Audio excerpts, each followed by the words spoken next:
Clouds TV, empowering lives. Leo nataka kuwafundisha kitu kinaitwa Angelic ministry. Sema Angelic ministry. This is a topic tutakwenda nayo for 3 sessions. Kuja ukaya hapa. Wewe. Huyo. Yeroda. Yeroda. Mwana.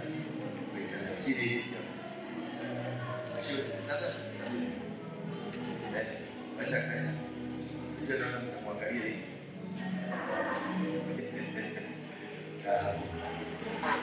I want you to be my best student in this class.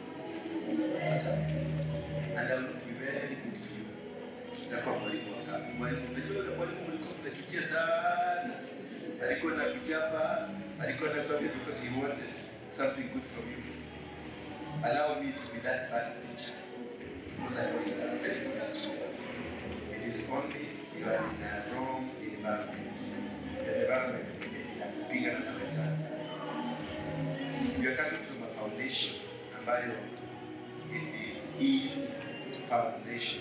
Foundation by right from your mother's side, right from your father's side. It is a challenge after challenge. And if you are not very careful, and I know you are going to be very careful, you wouldn't be like your sister. Do you know where your sister is? What happened to her? Do you know what happened to her? Yeah? She didn't mind. It is in your family. The cause of that is not where you think it is, but on the other side, the cause of that is from where you come from. That is the cause.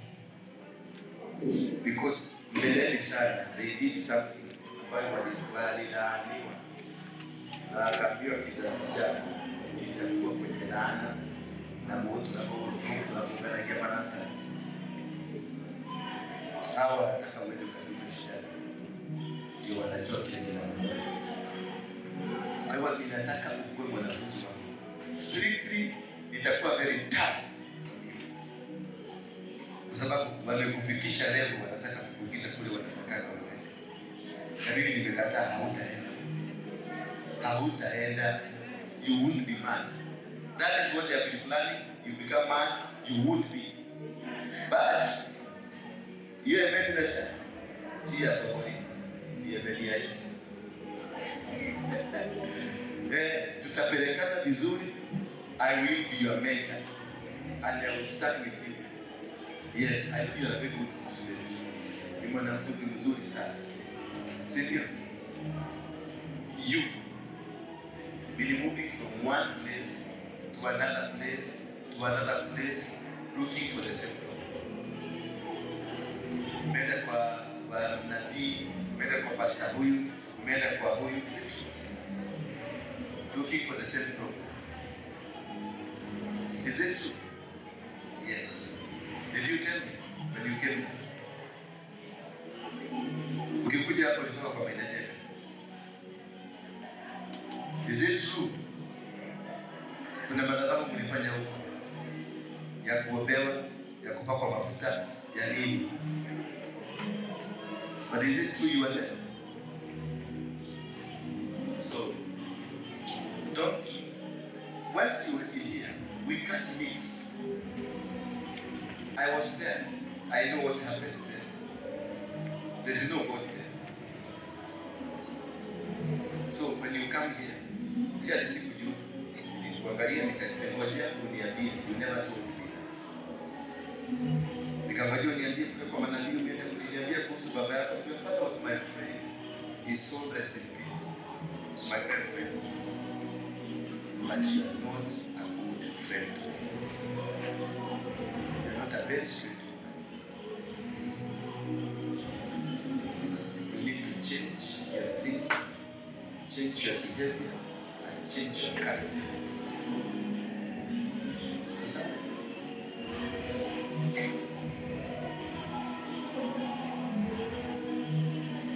So let us go straight to, that is how I am. Kama ulifikiri utakuta ule pastor kubembeleza, mimi si pastor kubembeleza. We must return to God. Sema we must return to God. Kama umekuja kuona kama mwanaume kabwana kama mtu kazuri unataka mlete nayo, I will put you to shame. Just wait, at some point I will put you to shame. Nitakubali leo, hata mtaniambia, hata ukitaka twende hoteli na basi nitakwambia nitakuja na ulipe. Nitakuja jioni. I won't come. Na ukikuja nitasema upigwe picha ukiwa kwa nikuja kukuonyesha. Wakile hata mtikeni ndio nasikia hivi. Hamuna heshima na watu.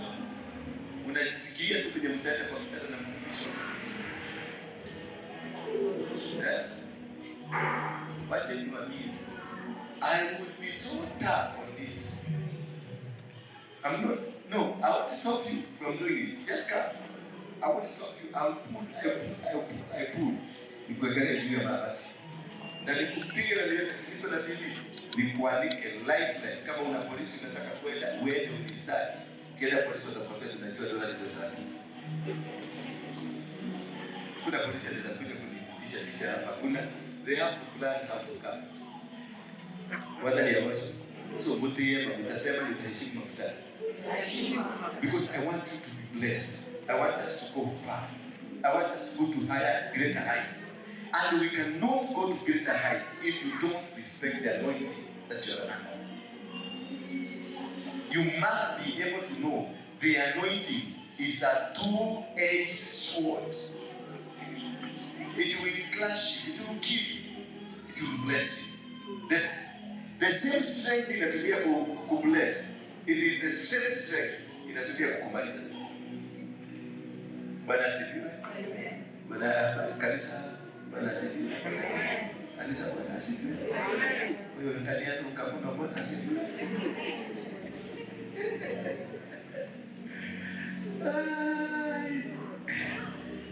Watu wako walienda wapi? Walienda lunch. Are they coming back? Are you able? Are you able? Thank you. Let them go and the rest completely. Count themselves. Yes. The ministry of the angels. The ministry of angels. It is the most important thing for you to understand. Ndio tuzuie sarakasi kanisani. Ndio tuzuie vitu vya kishetani ndani ya kanisa. Ukisema niliona, nilifanya, ninazungumziwa, ninanenewa, ninafanyiwa, kumbe ni shetani anazungumzia. When Lucifer was thrown out of heaven, he didn't come alone. He came also because Lucifer was the greatest angel amongst all the angels. The top 7 angels, he was the commander of them. The top 7 angels, whom Lucifer was in charge to them. Lucifer was in place of man, where man was being brought to take control. Lucifer alinyang'anywa mamlaka. That is why alifanya bidii kuhakikisha amemrudisha binadamu atoke kwenye mikono ya favor ya Mungu. The reason of Lucifer going to the Garden of Eden, it is to make sure the relationship between man and God is destroyed. That was his sole motive, because he knew man was brought to take his position. So therefore, angels are inferior to man and not superior to man. We don't worship the angels. We get information from them. Angels are informers. They got information they are sent from heaven to us. They are not superior to man. So you don't worship the angel, but you listen to his message, because they are directly linked between you and God. Also, when God has angels, the devil himself has angels. And these angels are called the fallen angels, who were dropped with Lucifer, who are brought down with Lucifer, and they are existing. They are there, they are roaming around. Angels are a spirit, but sometimes they appear as beings. So, angels, we are going to study the good angels. Then next Sunday, I will be studying about these bad angels. And thereafter, I will be telling you what is the roles and how they impact our lives, whether positively or negatively. Therefore, the angels, we are going to do the introduction. Who is an angel? The angel is a supernatural being who is an intermediate between God and a human being. Angel, it is a supernatural being that plays the role between God and man. And then the purposes of the angels, one is to protect. Number two, to guide. And number three, to serve man and to serve God. So the angel is a servant of both man and God. And they have another role of protecting. And they have another role of guiding. How do they guide? They will speak to you when you are going to danger. When you find there was a danger somewhere, and umekuwa averted, but you don't know how you averted from that danger, it is the angel that came to rescue you. They also guide, they will lead you to the right places. When you speak, or maybe you are not sure of where you're going, they will just guide you. They will even send somebody to come and give you the direction. They will come and connect you. Sometimes they act as destiny connectors. They will come and take you to a place, and in that place you unapata kube, this is the place I wanted to be. It's only I didn't know. You find yourself umejipeleka mahali, si wewe ulijipeleka ati nikolile kuo na dakora moduma. No, the angels planned on how these things will happen. For you to be discharged, the angels planned, and they planned to have Saiboke, and then after Saiboke, what happened? Saiboke, as you are watching a movie, you felt that you want to change this channel to this channel. As you are changing, Ndura Waruinge, now you get the interest of this Mugike man. And in the process of getting interest, you start listening. So the angel will tell you, listen. Angel will whisper to you, listen to this man. And from there, the message that you really wanted in your life, you will find it is the same message that is being spoken about. That is a connection. That's an angelic connection. It is the angel that planned all those communications so that you can get to the place. The angel of God will give you a guidance in a manner that the kind of people around your life, if you are correct with the angels, God will reveal to you each and every person what they are doing through the angel. The angels will be there to give you, tell you, this is Mary, yes, this is karaoke, yes, this is thinking this, and this is thinking this. They act on behalf of God towards man, and on behalf of man towards God. So they are intermediaries. They come in between to give a direction, to give a connection, to give a propelled idea. And most of the ideas, you know, what wanaitwa genius. The genius, they come because of the angels. Praise be the name of God. The genius, that information inaletwa na angel. Unakuta the revelation you are getting, it is angelic. Ndio unakuta mtu unauliza huyu mtu anatoaka akili yake. Huyu mtu hii masomo yote alitoa wapi? Si yeye. Sometimes when I come here, I don't know what I'm coming to speak. I only get to know when nimekuwa kwa pulpit. Ndio nasikia sauti imeniambia sasa unafundisha. Immediately a big screen comes in front of me. So I will be reading from the screen and I will be telling you what God wants me to do. That is that we call I'm operating under the angelic ministry. You find that the topic I'm teaching today, you go to another church, the topic will be spoken. You go to another church, the same topic. You go to another star church, because there is a wave of an angelic wave that is moving around, telling the men and women of God who are correct with God, they are given a same information that they will preach. You find about all churches, they were speaking about what?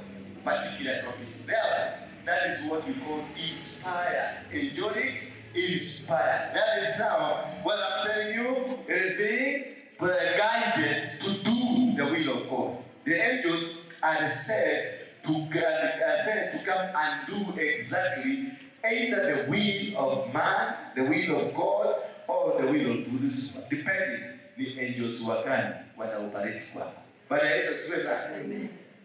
So once we know the laws, to measure the laws of the angels, one is to protect, number two is to guide, number three is to serve man and to serve God.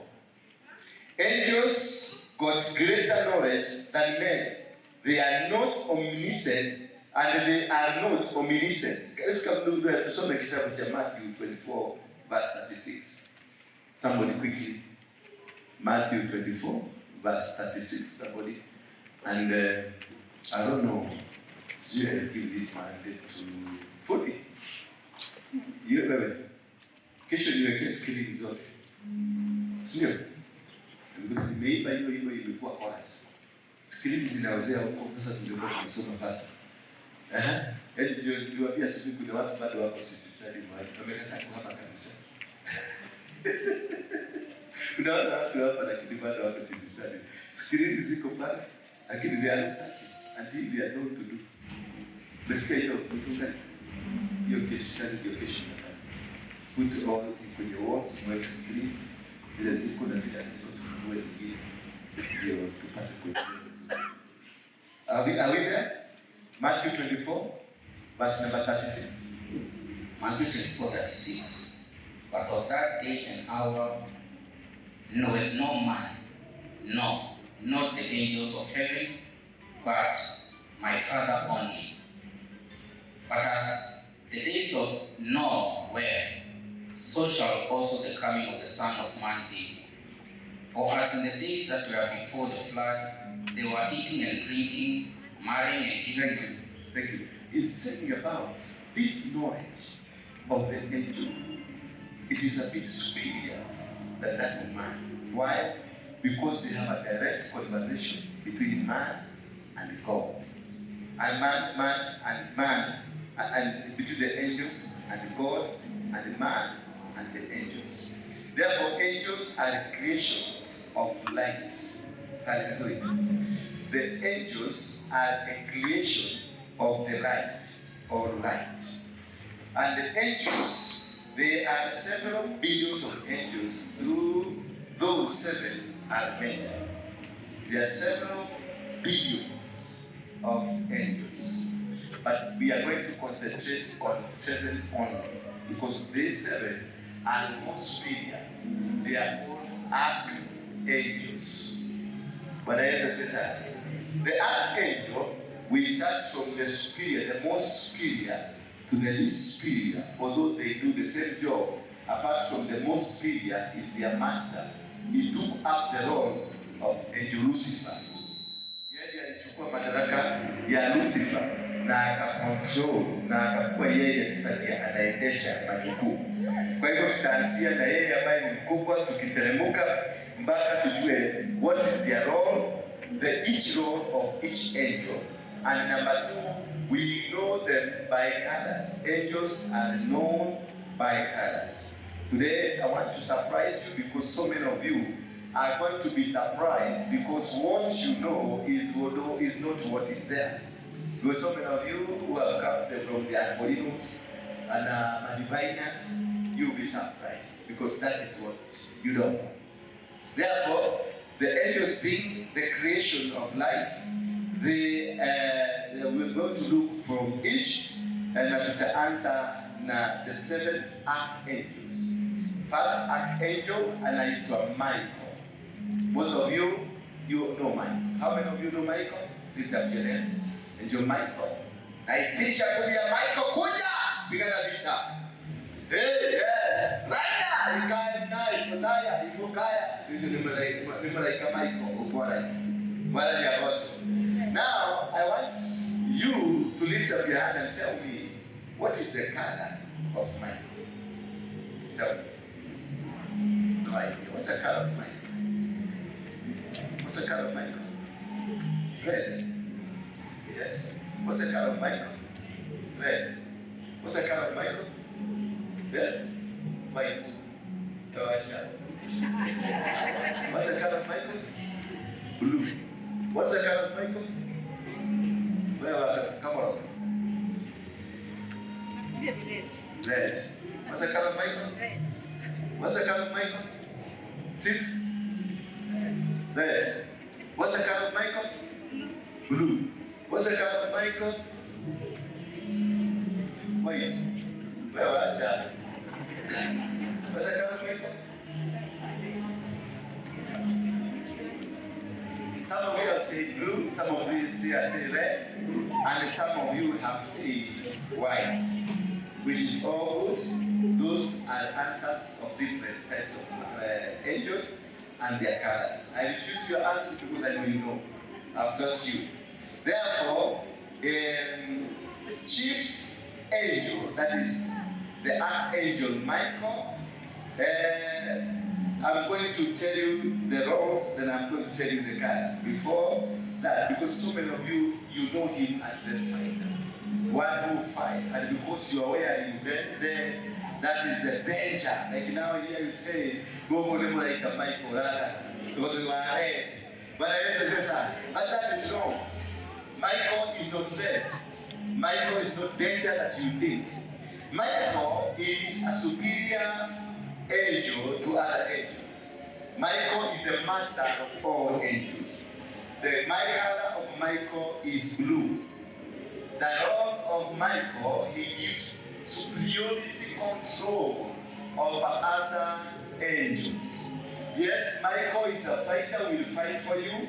He rescues, he protects, and he gives direction. And he is a supreme to any other angel. He rescues other angels. When Daniel was fasting and praying, the angel that was sent was Gabriel. And Gabriel was coming with the blessings of Daniel. He encountered the king of Persia, who encroached and stopped the blessing before reaching who? Daniel. And Daniel, as Daniel was praying, God heard the prayer of Daniel and went to search and found that mzigo ya Danieli haijafika. So alituma nani? He sent Michael to go and rescue Gabriel so that Gabriel can send apeleke mzigo ya Danieli. Bwana Yesu asifiwe sana. Kwa hivyo Gabriel alikuwa amekamatwa na mfalme wa Persia. Lakini Michael wakati alifika, alinasua Gabriel, akaweza Gabriel akapelekea Danieli mzigo. Kumaanisha watu wengi ambao wamebarikiwa sana hapa. Na najua watu wamebarikiwa. Watu huko na magari, watu wengi hapa ni matajiri sana. Basi vitu zenu zimekamatwa na majini. Bwana Yesu asifiwe sana. Magari yenu imekamatwa. Manyumba yenu imekamatiwa hapa juu. Blessing na pesa zenu zimekamatiwa. Ndio unaona mtu anakuja na kukopa mamia kwa gombea shilingi 10,000. Na kwako hata chakula ona kiguti. Gombea shilingi milioni 1. Nikikuangalia hivi nakwambia niko pesa shilingi milioni 1.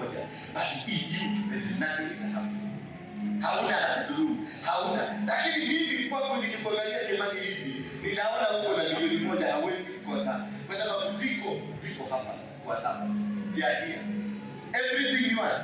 Haiko hapa ile hapa, lakini imekamatwa na mfalme wa Persia. Bwana Yesu asifiwe sana. Na imeletwa na malaika. Our blessings zote zinateremshwa na malaika. Na mostly the one who is given to bring is a messenger angel. But Michael is not a messenger angel. Michael is the superior to them, supervisor. The color of Michael, as I've told you, it is blue or royal purple. How do you know that Michael is operating in you? Because most of of us, we have angels that operate in us. How do you know?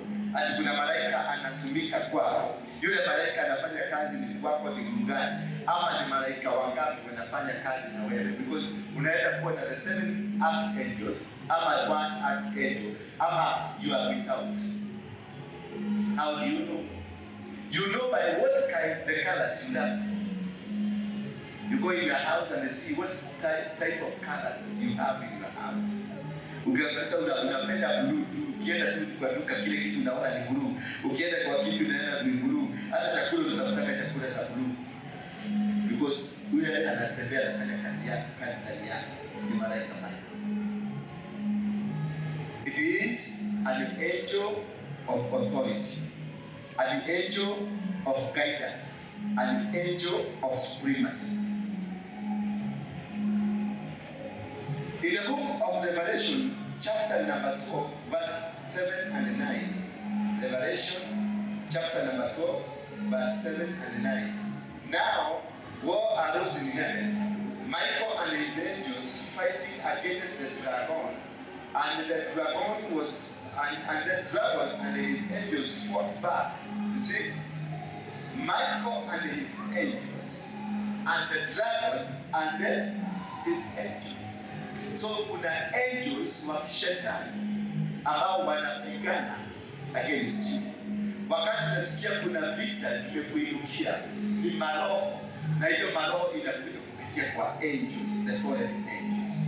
So when you invoke the services of the angel Michael, remember there are also others who are fighting you. So wale unasikia kama sauti zingine zinakuzungumzia, zinakwambia fanya hivi, twende hivi, jinyonge, kunywa dawa, fanya hivi. Hizo ni masauti zinatoka kwa the fallen angels ambao they are against you. So they come to attack you, they come to destroy you, they come to bring you as Michael and his angels were fighting against the dragon, and the dragon and also his angels fought back. But he was defeated, and there was no longer any place for them in heaven. The great dragon was thrown down. That's the revelation ambayo ilipatikana through John, the book of Revelation. They saw it is Michael that was given the responsibility.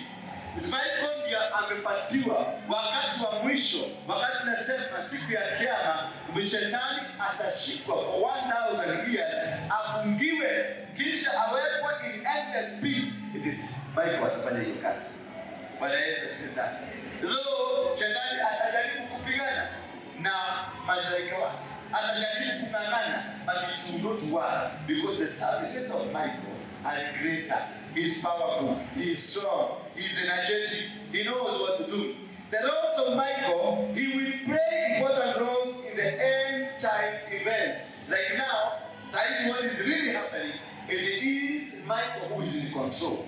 Right now we are fighting about the revival of the gospel of Jesus Christ. You can see there is a lot of fighting. The churches are being suppressed, ministers of God wanapigwa, vitu vingi zimetokea, mapasta ambao ni fake, mapasta ambao ni wa Mungu, watu ambao ni fake manabii, na wengine ambao ni wa Mungu. All these things are happening now.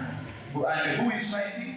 Michael is fighting. Because this is his role. Sasa ndio hapo kwa ofisi kuhakikisha Yesu ameinuka. That is why Lucifer, malaika wa shetani, naye ameinuka kupigana na Michael. The wars ambao unaona zikifanyika sasa hivi, it is Michael against malaika wa shetani. Ama shetani mwenyewe, unasikia the dragon alikuwa na angels zake. The dragon ni Lucifer ambaye ameinuka. Dragon ni Lucifer ambaye amejipanga na amefanya maneno ambayo anayafanya kuhakikisha ya kwamba the prophetic word, the mission of God on earth is not fulfilled. So whatever you are seeing, the emergency, the whatever you are seeing everywhere, it is not biblical. It is very biblical. Hizi vitu zote tunaona, makanisa kufungwa, makanisa kuzuiliwa, makanisa kuambiwa hii siendelee, hiyo yote iko kwenye Biblia. When you see verse number 8 of Revelation 12, inasema, but he was defeated and there was no longer any place for them in heaven. Meaning, tutapata ushindi.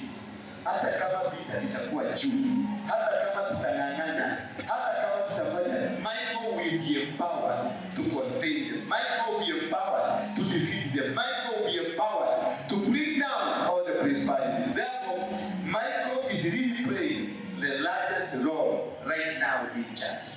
Na ndio wakati wa Kenyan tulipoambiwa hatutaenda, I na nikasema Kenyan ninaenda. Si kwa mama yangu tunaenda kuhubiri, Kenyan nitakanyaga huko na nilikanyaga. Despite the CID were all over, despite the forces of the government were all over, I went there and nikaweka mashini zangu na nikasema wote walikuwa wamekataa, but I commanded, and the day I commanded and invoked, I told I invoked for the services of Michael, the CC, the county commissioner, called me. Akaniambia kuja. Nikamuuliza iko nini? Akaniambia sisi, nikamwambia si mlisema mkutano hakuna. Mimi nakuja kuhubiri na sio kugusa, because the country's position, the constitution of Kenya does not require you to seek permission to do a political or any social gathering. You just inform them that I will be attending a meeting in Machakos, in Moro, in Kiambu. Then they come, they provide security. So there's no permission you are supposed to seek from the police. Then the police, they will only come in after you have failed to get the services ya kiwanja mahali utaenda. That's how when you get the service ya kiwanja, ukwende kama ni city stadium, you want to go, you go to the police station near the city stadium. The police will tell you, go to the owners of that stadium, they give you a letter of acceptance. Once you have the letter from city stadium, you go to the police, then they will stamp your letter, and then they will tell you tutakupatia askari sita wa kukuchunga, and that is the end of the game. Lakini mwenye anaweza kuzuia mkutano yako ni mwenye kiwanja, si polisi. That is law, and that is it. So you must understand that police has no role in whatever. And I went and invoked my God, and I told God, this stadium nitakanyaga. Na nilipoenda huko nikaenda usiku, tukachukua mchanga, tukashika mchanga, tukakomandi kiwanja, tunasema kiwanja, wewe ni wa Mungu na usikilize neno la Mungu. Tutakuja hapa, tutahubiria watu, na wale ambao umeshika mateka waachilie huru. And we went there. And we preached. And the people got saved. Hallelujah. So if you understand how to invoke the services of the angel, nobody will be able to stop you. When I met the CC, aliniambia mimi sijalala, nasikia nikipigwa vitu kila mahali. Nilipo nikasikia sauti imeniambia, unakataza mtumishi wangu kuja kufanya kazi kwa nini? Then akaambiwa mpaka jina, he had to defy every order. Akanipigia, because now serikali ya Kenya imeondolewa, serikali ya mbinguni ikateka control.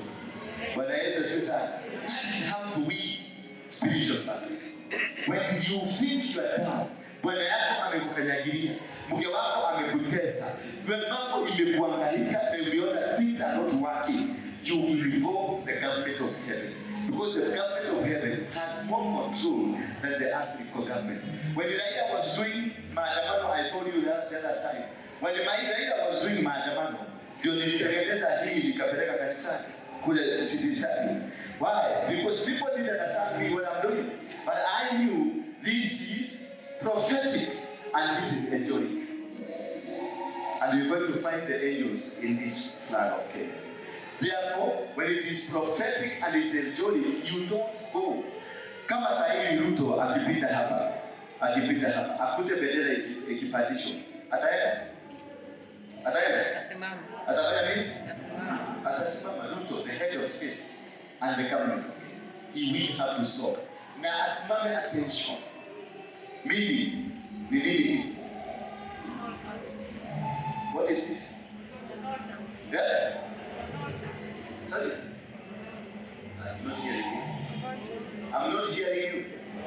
This is an altar that rules Kenyan government.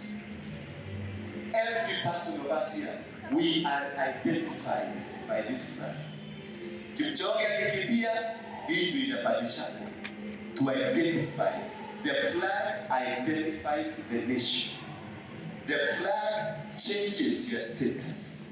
Na ndio unaona watu wengi ambao wametoka Kenya, wameenda ng'ambo, wamekataa Kenya.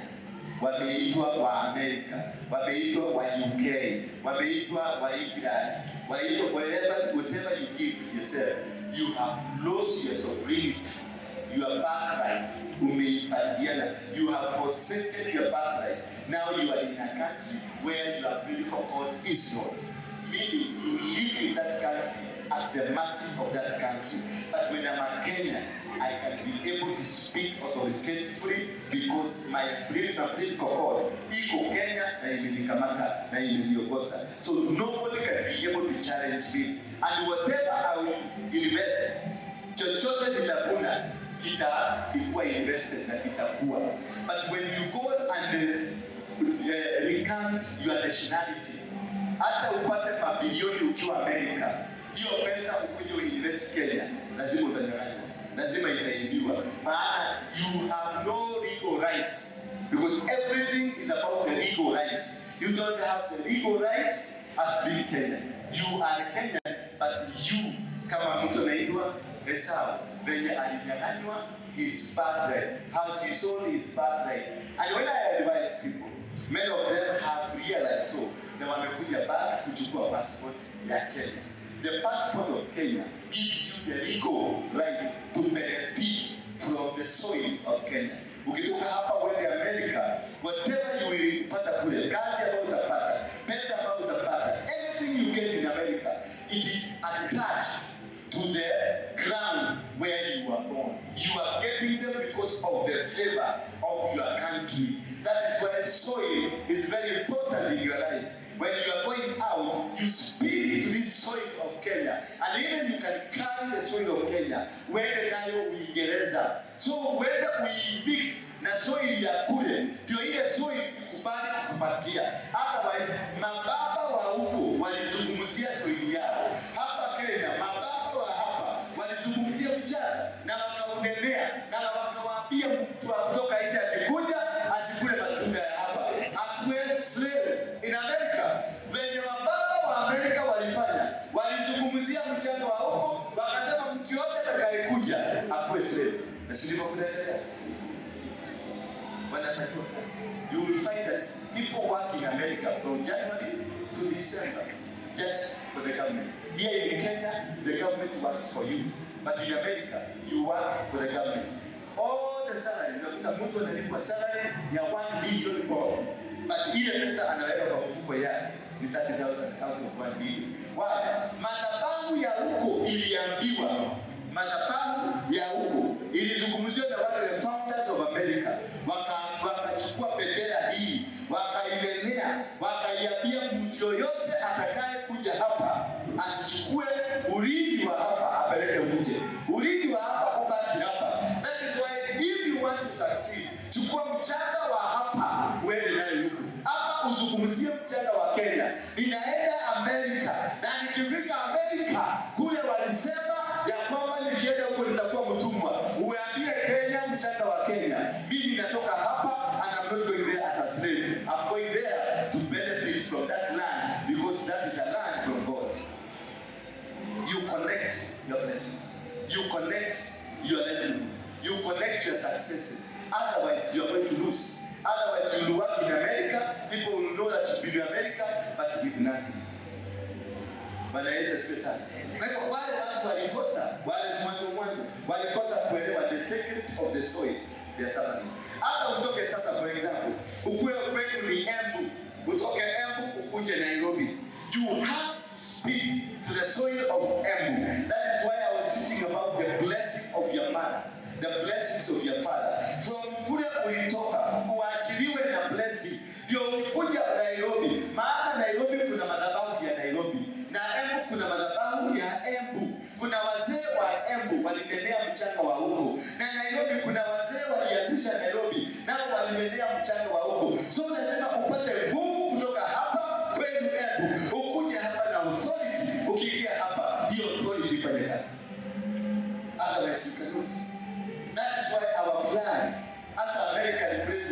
superior as he is, the Kenyan flag ikipandishwa lazima asimame attention. Because this is the altar that rules a nation. This is the altar that controls. And when kulikuwa na maandamano, mimi sikwenda kusema ati Raila asifanye maandamano, hatukusema Ruto asifanye hii ama wasikilizane. No, we went to the altar of the nation and spoke to the altar and told the altar, damu mingi imemwagika kwa sababu ya nchi hii. Damu mingi, watu wengi wameteseka, na tukaambia wewe, kwa sababu wewe ndio altar ya nchi, tumekutuma uende waambie Raila hatutaki maandamano. Tumekutuma tukakwambia enda waambie Ruto hatutaki this and this. Kutoka siku hiyo Raila amejaribu kufanya maandamano na haifanyiki. Amejaribu, analeta excuse, anasema tunaenda negotiation. Amesema serikali imefanya Raila sivile. Hakuna. The owner of the country is the flag. You don't go to the workers. Wewe ukikuja hapa, wewe kwa wafanyikazi wetu hapa, utapata result kuja utafute. Kama ni kulichokosa kuja kwako. Hivi ndio mwenye madhabahu. Bwana Yesu special. So you don't go. Wachana na maandamano. Kama ni kuombea nchi, wacha kuombea Ruto, wacha kuombea Raila, wacha kuombea Uhuru ama whatever. Don't pray for them. Don't. Go to the owner of the family of the country, the owner of this land. Owner hii inasema nini? Hii inasema ni black man. Hii inasema ni damu. Hii inasema ni ardhi yetu. Hii inasema ni amani. The whole Angelic ministry. Speak to it. The nonsense ya Raila iliisha. Tulikuwa kule katika kanisa hili. The entire nonsense ya Raila iliisha. You don't go rushing. That's why you see kienda Kenyan. Naye anasema this is what I want to do. I thank God na ninatoa sacrifice. I don't need you to give the sacrifice. God has commanded, I'm a high priest, and the high priest gives sacrifices. Somebody to read the book. Somebody to read Hebrews 5. Hebrews 5. You understand your pastor and you understand the difference between your pastor and the high priest. So Hebrews iko mshomishi haraka. Remember, twende Dodoma. Mpatie meko. Na mtumio apatie baadhi ya pastor hapa. Soma. Angalia huko watu. Unasomea watu. Kuja tu. Wadi kuruka. Yes. Huyo anashika kuruka. Familia inafika na idea kama kuruka. Lakini this is the kind of kuruka. Yes. For every high priest taken from a man made. He is ordained for men. It is pertaining to God. He is ordained for men in things pertaining God. To do what? That he may offer both gifts and sacrifices. That he, the high priest, may offer both gifts and sacrifices for who? For sins. For sins. Did you get me? Not many pastors will give a sacrifice because of a nation. Me, wherever kule tumeenda, ukule Murang'a tulitoa sacrifice ya 4 million shillings. Bwana Yesu sana. Kule Thika tulikuwa tumetoa ya 3 million. Kenyan ile tulitoa mpaka mapasta wakasema, wakatangaza kwa kiwanja, wakasema msitufuate hii pesa kwa nyumba, tunapeleka kwa baba na haitawekwa kwa mtu, because when you are called a high priest, you give sacrifices for both gifts and sacrifices for sins committed by the people in the area. You don't need to let them involved. You don't even need to involve them. You give a sacrifice. That is the man called the high priest. The pastor will come and tell you, Chichageni, kuna madhabahu tunaenda kuvunja, kuna kitu tunaenda. No, a high priest picks anything and takes on behalf for things pertaining God to man and for things pertaining man to God. He anakaa hapo katikati, anainua sacrifice because of sin ya pombe, sin ya usherati, sin ya mambo yote ile imefanyika katika eneo fulani, na Mungu anamsikia na anabadilisha hizo maeneo. Tuendelee.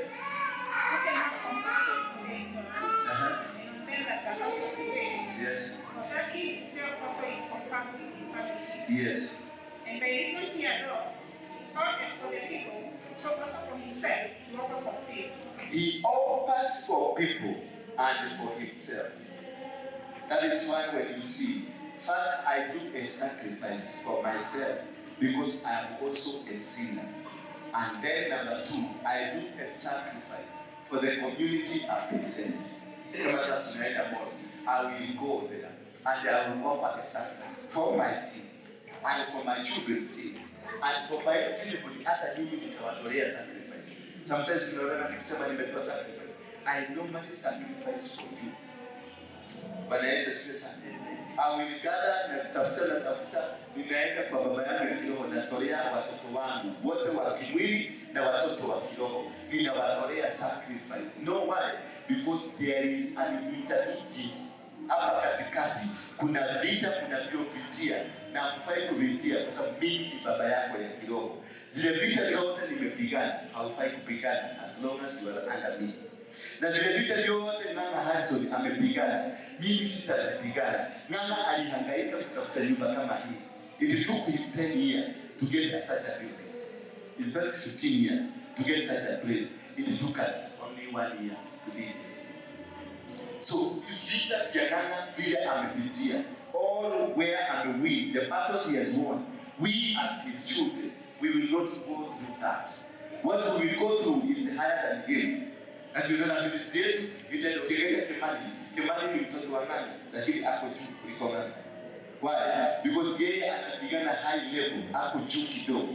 Ukiangalia wale watu wako chini ya Ng'ang'a, watoto wake wa kiroho wamepanda, hata sisi tutaenda juu yake, but we will not supersede his authority.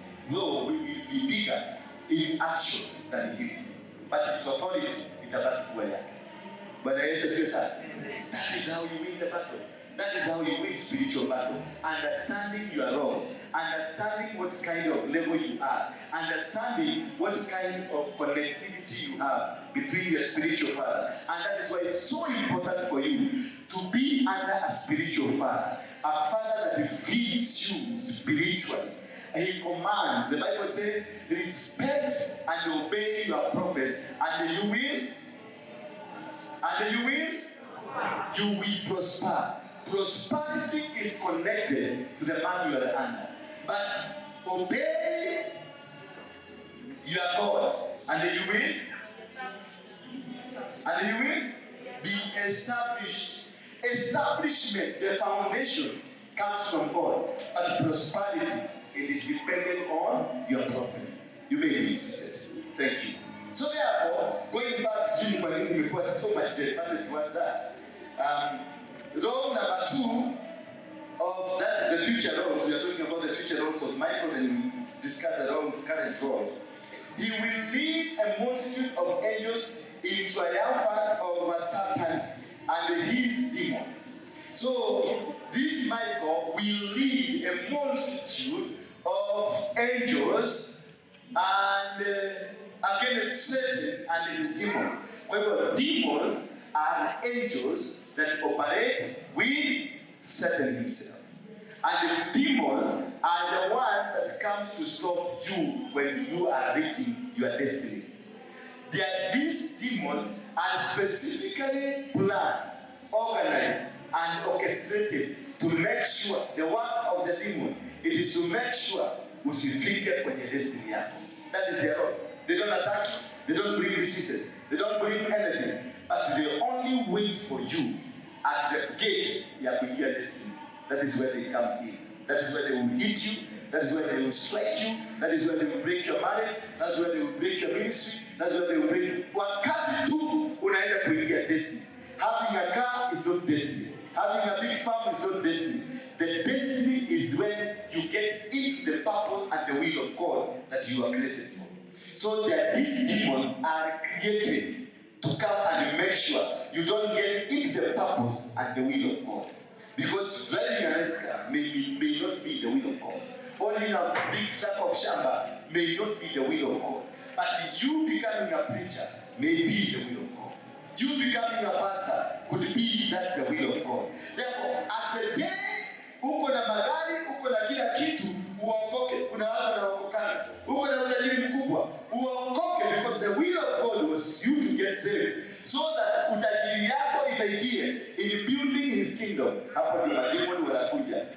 unasikia kila kitu. Maoptions wamekuja, manager ambao they were good friend to you, they are on your door, everybody is against you. Na unaanza kuitishwa, unaanza kukimbia kwa pasi na mwambia kumani la anoki ndio mambo ya anoki.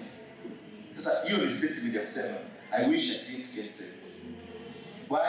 The demons that stops you to get into your destiny wamesimama. They will frustrate you mpaka useme I've given up, unarudi. Ukirudi huko wanakuuliza ulikuwa unaenda wapi? Wanapata instruction ya kukuua. Bwana Yesu asifiwe sana. Hallelujah. So we have seen the third future role, he commands God's army against satanic forces. Michael commands a great army of God against satanic forces. And in our current situation, that is a futuristic roles. But now let us look at the current roles. In our lives, he provides us with, number one, protection. In number two, he provides us with power to fight negativity.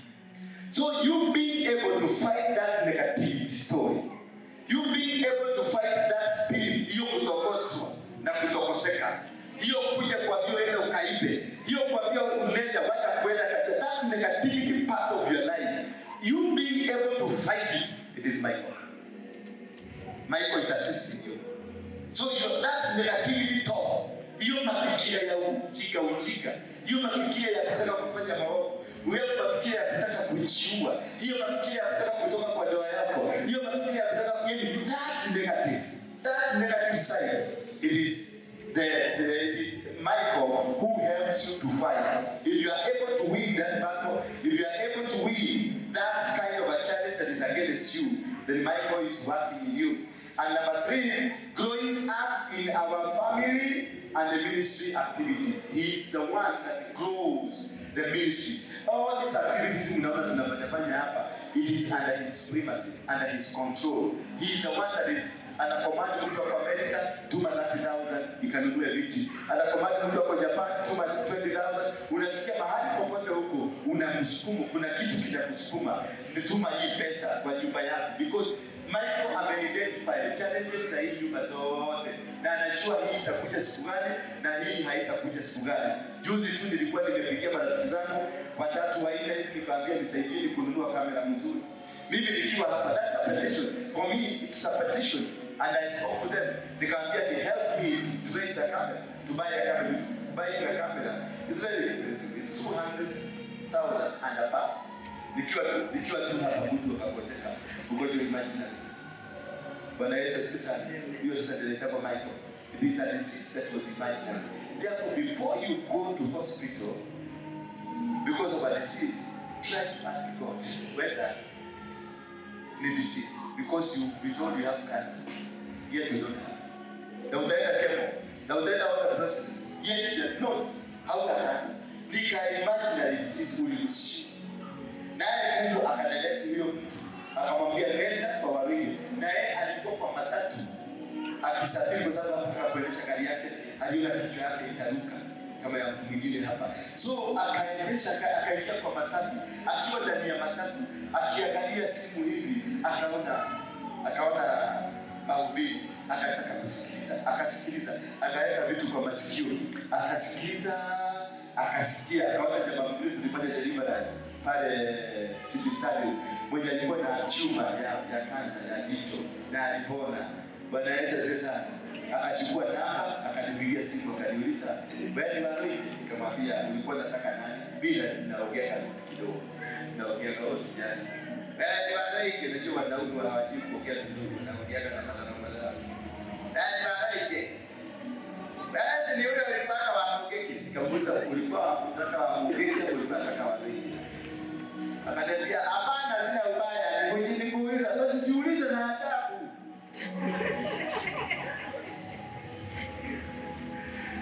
Basi akamanda always.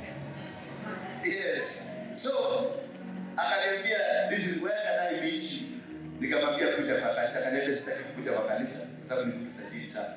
Hataki kuja kuonekana hapa, kuchukuliwa na kamera. Ameona kitu kwa kamera. Hiyo message alisoma kwa sababu ya kamera, lakini hatakionekana kwa kamera. Bwana Yesu asifiwe sana.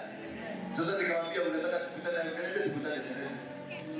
Tulipofika huko Serena akaniuliza, akaniambia, kanipatia matatizo yake, kanipatia nikamwambia hiyo hata hakuna root cancer. Hauna. Ananiambia hao. Nikamwambia hauna. Akaniuliza unataka nifanyie nini kanisa yako? Nikamwambia mimi sina kamera. Kumbe yeye hakuna duka ya kamera. Alipigia mtu yake akaniambia, leta kamera mbili zile ziko sahihi haraka hapa. Aliponipokeza kibox nilikilete hapa, nikampigia simu nikamwambia ulikuwa umepimiwa wapi? Akaniambia alikuwa amepimiwa Aga. Nikamwambia enda ile ya Kenyatta upimwe sahihi. Akaenda Kenyatta akaulizwa ulikuwa umekuja kufanya nini? Nataka kupimwa nini? Kazi. Tumekupima yeye. Nani alikuwa amekwambia nini? Makaratasi ndio hii hapa. Niko na kazi. Akaambia hauna. Nimemwambia tena rudi haraka. Ndio hivi. Akaenda the same doctor akamuuliza sasa are you ready for chemo? Kama nimekuja yes I'm ready lakini tufanye ile test. Akafanywa akaulizwa what did you do? So there are things that will happen in you or will be caused to happen because of a particular church. Bwana Yesu asifiwe sana. Because of a particular family. Kuna familia inateseka na uko na shilingi 10,000. Utasababishwa kuone hiyo familia mpaka utume hiyo shilingi 10,000. Bwana Yesu asifiwe sana. So this is angelic ministry. When you're operating under the angels, they will organize. They organize everything. Just like demons organizes you. Prepare huyu mama anampeleka Kinakuru na mimi ninapelekwa Nakuru. Tunaenda atamkuta kusrende na mimi niko na pesa nimwambie tuingie kwa karoti mtani. Demons they organize just like the other side. Those who demons organize. Unajipata kulipangwa kwa kitu ukapangwa ukajikuta kwa kaburi fulani na ukaandikwa kazi kwa kaburi fulani. Only to find a lady that was organized. Akuje hapo akuje mkutane ndio mwende kufanya usharati upatikane ukimwi mkufu. Just to feel the destiny. All the demons work, the work of the demon is to make sure your destiny has been curtailed. The work of the demons, those angels of the demon, Lucifer, to make sure that anything that is in you, they will cause anything, they organize. So having the power to resist the plans of the devil, it's Michael only who can help you. Ukiona umeweza, umefaulu kupita, umefaulu. Hii mtabo ulikuwa umeekea unaruka, hii mtabo nyingine unaruka, hii mtabo nyingine unaruka, hii mtabo nyingine unaruka, hii mtabo nyingine unaruka. Unasema, "Ya ni mama yuko ni ana sasa." Ndio yako. Nige kombe kikuyu, kikombe kikabuka, chai kikapabukia, ikakumwagikia. Ukafikiria urudi nyumbani, uende fanya nini? Uchange nguo. By the time umerudi ukasikia gari imeenda. Kwa hivyo hiyo safari ukasuka kanini. Wale wa mama walikutangulia wakasikia walikuwa kwa 16. Hiyo kumwagikiwa ni nguvu za kimalaika. Ni plan za Michael. Make sure hautaenda.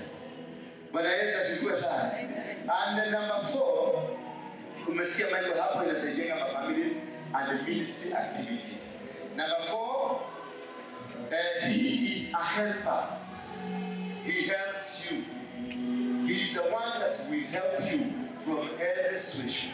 Like now when he rescued in the book of Daniel 10 verse number 13, the prince of the kingdom of Persia withstood me 21 days. But Michael, one of the chief princes, came to help me. Daniel alikuwa amezuiliwa kabisa. Daniel alikuwa amezuiliwa, hangeweza chochote, hangeweza kumake any move. But Michael, for 21 days Daniel was struggling. Michael came in the 21st day na akamsaidia na akapata mizigo yake. So when you are praying, we don't pray to the angels. Don't pray to the angels. No. Angels, you just invoke their services. You call for their services. When you are in a situation where you need the angelic services, you call. You don't pray to them. You don't seek them to become your God. You don't make them your God. But you seek, you invoke their services. You ask for the services of Michael. to come and help you, to come and rescue you. Ukiunderstand which situation you are in, kama ni situation unahitaji kusaidiwa, you will invoke by inaenda kwa kitabu ya Daniel 10 verse 13. You will invoke huyo Michael mwenye alirescue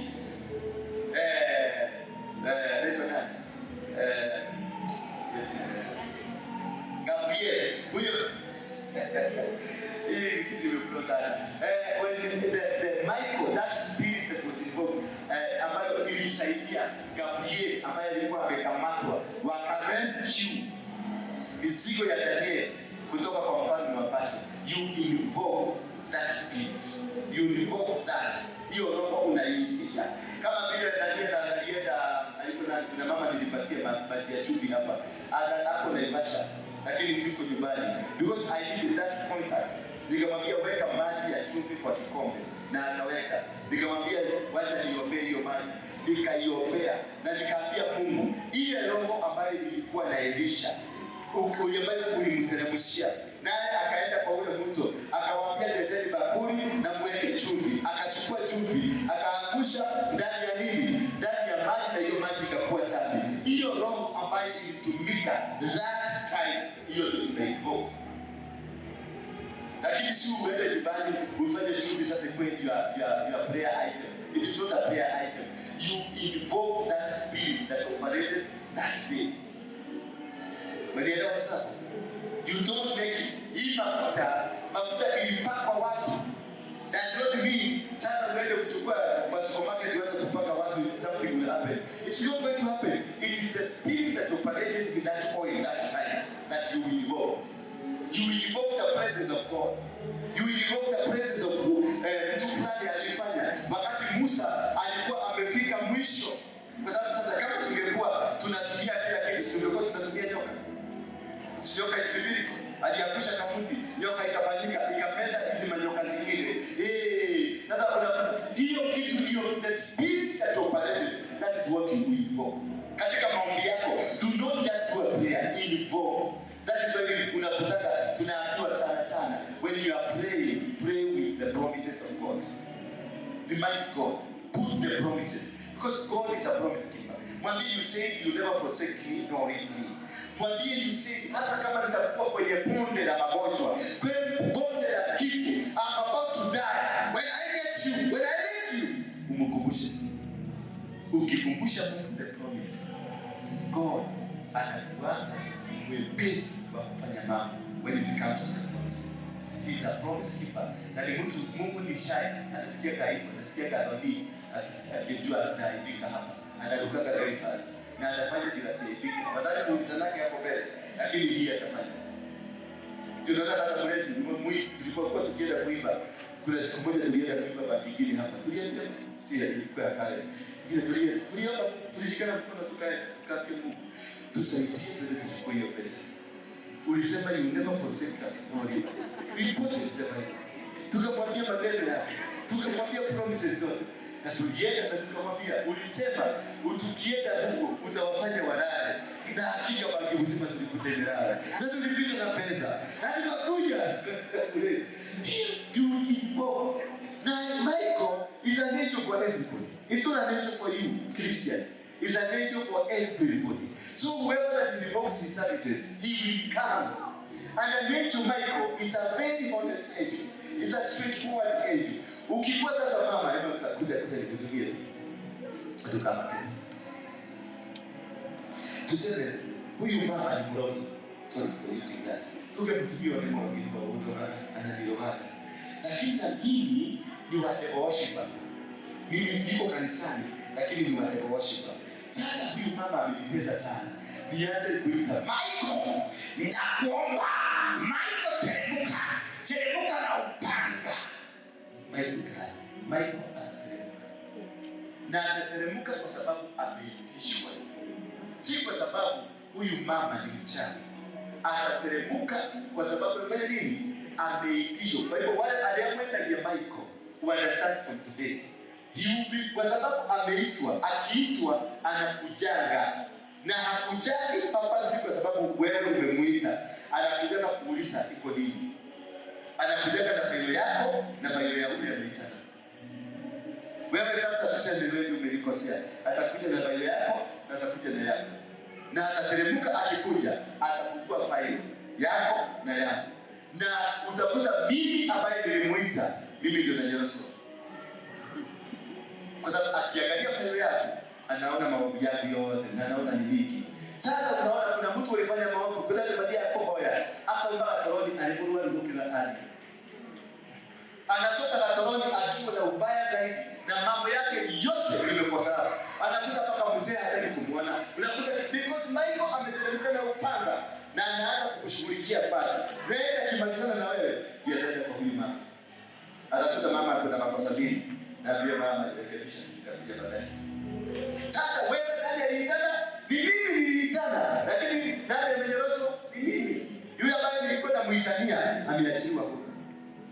So ukiita Michael, ujue unamuita for justice. He will come with a sword. Ambayo imenyoroso pale, imenyoroso pale. Sasa akiigiza hivi, itakata ile mkono. Mjumbe mwenyewe na Michael, haleluya Michael. Naita Michael. Hiyo jumba linaachilia moto. Michael. Michael si mjinga kama wewe. Michael ni mtumishi. Na ametuma, he is the archangel who oversees all the angels and he oversees you.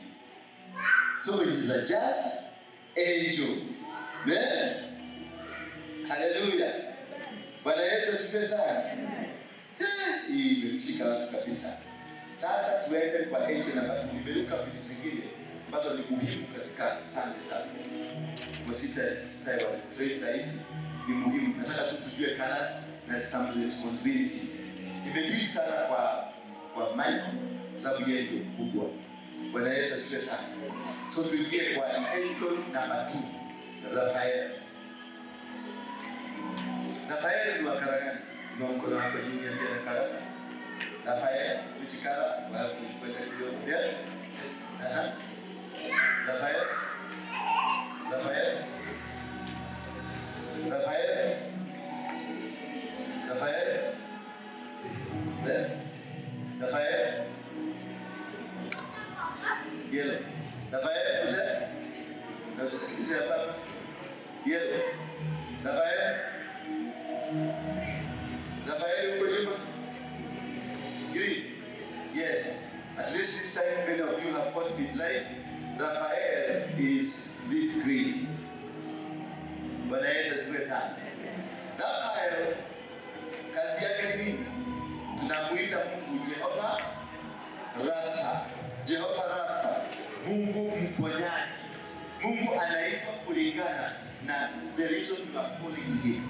Tunamuita Jehova Nisi, bendera yetu.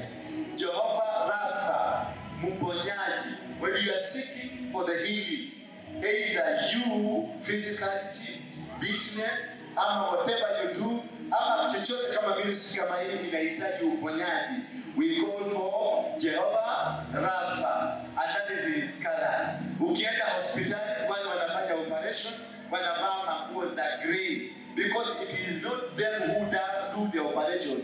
Operation inafanywa na Rafael himself, not the doctors. Ndio ukiwakuta kule ndani utakuta they are silent. Hakuna mtu anaongea na mwingine, but activities zinaenda because there is a command. Kuna command ambayo inatoka inaambia kata hapa, keta hapa, chunga hiyo msiba, ndio kata hii kanyama kidogo, fanya hivi. Kuna spirit ambayo inakuzungumzia. Bwana Yesu asifiwe sana. Na doctors wengi they invoke the roles of Raphael. The role of Raphael is the angel of the spirit man.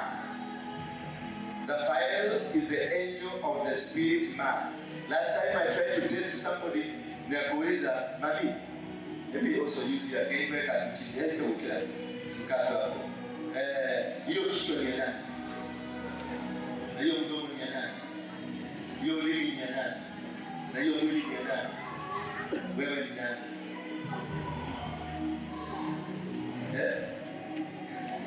That is the spirit man that owns. Ninasema mdomo ni yangu, mwili ni yangu, kichwa ni changu, kila kitu ni changu. Unamuuliza, sasa wewe ni nani? It is the spirit man that owns. This is just what I call the spirit man. The angel Raphael deals with the spirit man. He controls the spirit man. So when we are speaking healing, nikiinua mkono wangu hapa, I speak healing. I don't speak healing to the body. I speak healing to the spirit man. When the spirit man is healed, the body is healed. Bwana Yesu asifiwe sana. Na ukiona tunakuombea na hakuna uponyaji unakuja, there is no change is coming, because the spirit man is dirty. The spirit man has issues. The spirit man has a problem somewhere. Kwa hivyo that is why this thing is not working. Bwana Yesu asifiwe sana. But the day the spirit man has given in a surrender kwa Mungu, then ni zungumza tu nikiwa hapa na ajili ya uponyaji nakuta kila mtu amepona. Kwa nini? The spirit man is in connection with me. Ndio naona hata maombi, you don't need to be here ati nikuombea lazima nikuje kanisani kesho ndio niombea. Hapana, kaa kwa Amerika na mimi nikae Kenya, I will speak to the spirit man. Bwana Yesu asifiwe sana. What you need is that connection. You do your sacrifice, you do your part, I do my part. I speak that spirit man na anapona. Ndio mama huyu nilimwambia tu koroga maji kunywa, nikamwambia wacha niombee. Ndio niliombea hiyo spirit iingie kwa maji. Ndio iende kukutana na spirit man, akikunywa anapona. Mama alikwenda Bethel na kuhudumia kutoka hapa kupeleka pale. Siku hii ile wakamuuliza nini ilifanyika? Ati saizi atakula githeri na alikuwa hapo. Ati alsas. Githeri alsas. Wafauza alsas ndio waliweza kumwambia githeri kila kwa hiyo keko. Zile bali spirit man amecommand the body na ameambia body stop these dances. Hallelujah. Bwana Yesu asifiwe sana. Therefore, jina Raphael is a Hebrew name known as Rapha, featuring one of God's names, meaning the Lord who heals. In the book of Exodus 15 verse number 26, Exodus number 15 number 26, if you will diligently listen to the voice of the Lord your God and do what that which is right in his eyes, and give an ear to his commandment, and keep all his statutes, I will put none of the diseases on you that I put on the Egyptian, for I am the Lord your healer. If you listen and if you walk according to God and live according to God, the Bible says that he will put none of any disease, so that you may know I'm the Lord God your healer. But there is a special thing. So it is God the healer that disallows any disease to attack you. It is God the healer through Rapha that disallows any infirmity. Like the children of Israel, wakati walikataa kufuata Mungu, wakati walikataa kutembea na Mungu, wakati walikataa kumsikiliza Mungu, then diseases were released. And the infirmities and many things happening. And that is what God is saying, when you diligently, let me do it again. If you will diligently listen to the voice of the Lord your God and do that which is right in his eyes. So it is all about doing the right which is in his eyes. Whatever that pleases God, it is what that God wants you to do. And no disease will touch you, no accident will touch you, no poverty will touch you, nothing will come against your business, nothing will come against your children, nothing will come against the will of God, because God has made it to you that all diseases will not touch. Either in business, either at work, either in family, either in your body. Nothing will touch. Just only doing the will of God. That is what the doing that which pleases him in his sight. That is all what we need. And when you have it, I'm telling you, my brothers and my sisters, everything will come to pass. Everything will be, because God, the healer, will heal everything. This church, all he needs members of this church to listen to him. Do what is right to him. Do what he wants you to do. Just be in the position of his will, and everything will be put in place. Everything will be put where it's supposed to be put. You don't need to struggle. You don't need to cry all of the time. No, you only need to be in the will of God. You only need to walk, and then Raphael will be with you.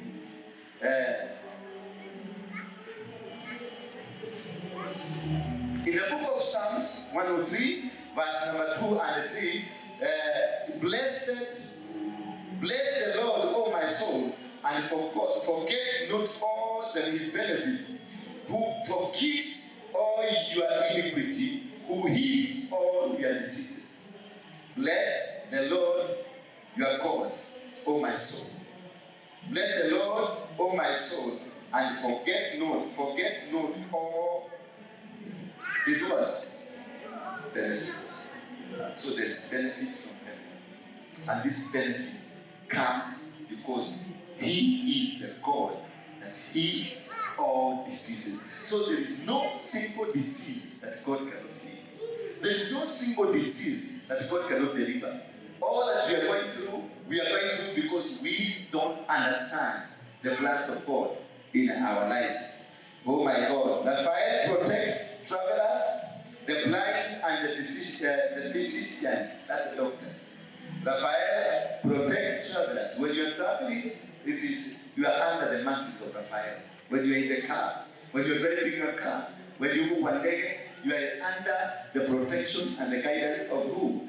Raphael. And also the physicians, the doctors are operated. And only those who are operated, you are about they are naturally called. We have doctors who are there because they are working. But there are doctors and nurses who work because of a calling. So you must be able to differentiate. Those who operate with Raphael, they are those that are there because of a calling, but not who are there because money was there. Hello? Hello? Are we together now? Thank you. Let's go to the third. Najaribu kukimbia sana. God is my strength. Oh, God is my strong man. That is when you surrender and give yourself to God. You completely let God do. You completely let God move. You completely surrender, and everything else God will do.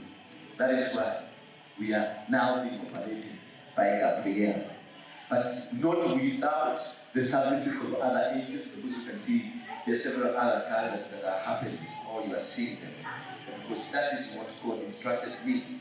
Therefore, the role of this angel, his role is a messenger.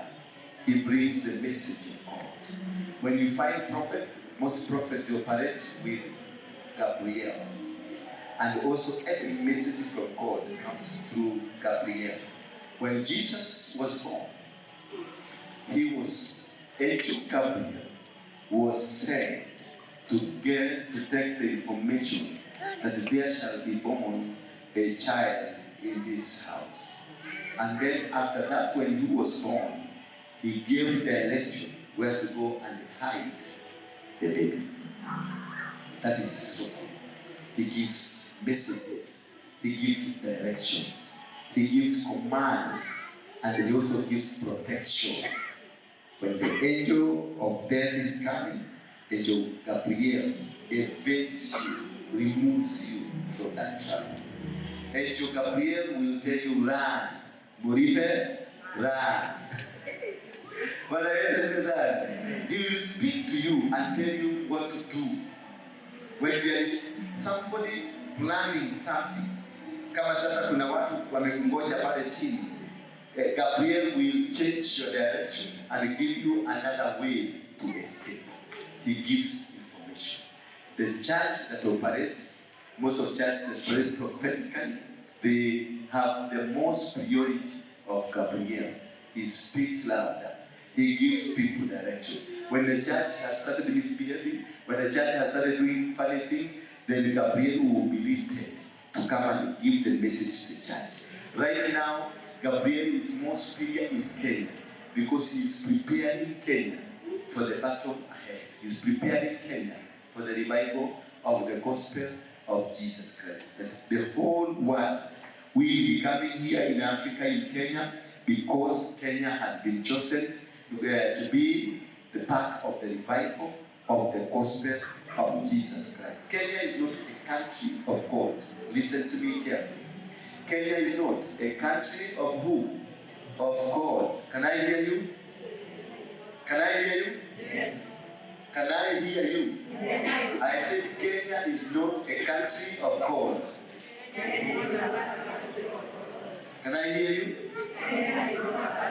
I'm not hearing you properly. It's not a country of God.